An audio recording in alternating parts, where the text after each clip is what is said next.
COVID-19 was really difficult for me, socially, mentally, and even physically.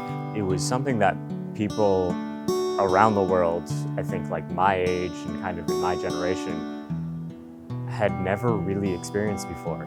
It really took away the end of my 8th grade year. I really lost a lot of my friends because we no longer had connection. I wasn't able to reach out to my family, and I had a lot less resources, especially educationally. I didn't get to have a close relationship with a lot of teachers. I had a very hard time learning online. One of the hardest things that I struggled with was actually retaining what I was learning in online school. What helped me excel was keeping a balance and remembering that this wasn't permanent, it was temporary, and I just had to get through the rest of the school year. I was able to see that I was still learning, and so since I was still learning, there had to be like a world after COVID-19 that I could use my knowledge. We eventually all pulled through just by coming together as a community and working together, and I think we've all really bounced back over the past couple of years. It was interesting because the pandemic started right between the transition from middle to high school. But everyone was really inviting once you got into the school. Like everyone tried to accommodate all the kids trying to learn, and everyone knew that it was a challenge for everybody, so everyone helped each other out. During COVID, I was really able to find out who I was, just because I was like with myself all the time and I wasn't really with anyone else. I'm a very social person, and I love being around my friends, love being around all of my family. Personally, I've always been really shy. You know, I had to kind of get pretty creative with what I did in my free time. I overcame it by joining my clubs at school. So it gave me a lot of free time to focus on the stuff that I really like to do. Basically fell in love more with music. I got to read a lot of books, and I also got to practice a lot of tennis. I started a newsletter just for friends and family, and being able to have something that I worked on every day helped me to bring my focus onto something that wasn't all of the bad news that was going on in the world. Even with a world that I personally believe does have a lot of issues. On the news, I always hear about these conflicts. Misinformation, disinformation, AI, social media.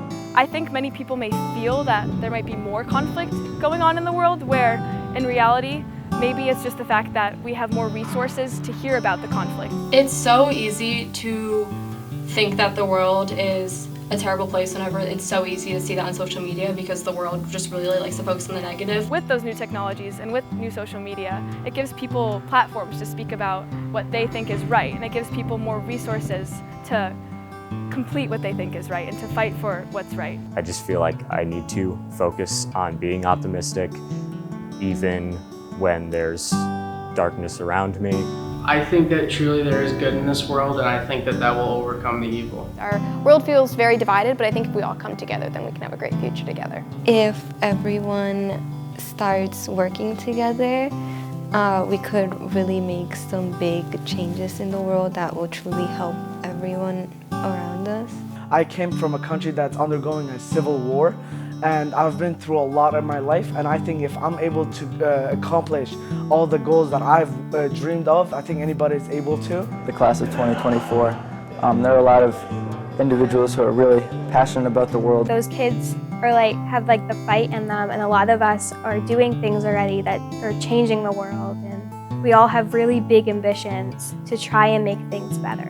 I've been surrounded by such amazing friends all of my high school years that I can't wait to see what they bring to the world whenever we enter the workforce. I think that in the future, when I enter the workforce, hopefully as a doctor, I definitely am gonna leave Connecticut. I really want to live in New York City one day. I want to work in journalism. Going into music as a career, I believe there are places besides my hometown that I think I'll find greater opportunity. I am a person who really enjoys traveling. I would love to travel the world and see as much things that I can see. I just want to explore everywhere in the world and see all the beautiful nature that's out there in the world. I have hopes to travel around and not be contained to where I'm from. I do plan on staying in my hometown. After I graduate high school, we do plan on me going full-time at CIC Automotive. I plan on continuing to live in Norwich. I've lived here my whole life, and I plan to stay. I absolutely love it, and I actually hope to get a job here at Norwich Free Academy working in the special ed department. I really like the area, and I have a lot of family here, and I don't see myself moving away from them. I plan on working at a hospital near here, and I definitely want to stay near my parents. My mom really wants to go down south, and I do not want to live in a state without her, so I'll probably follow her down south. I would like to move to Puerto Rico and just spend some time over there learning more about my culture. My plan is to always come back to southeastern Connecticut.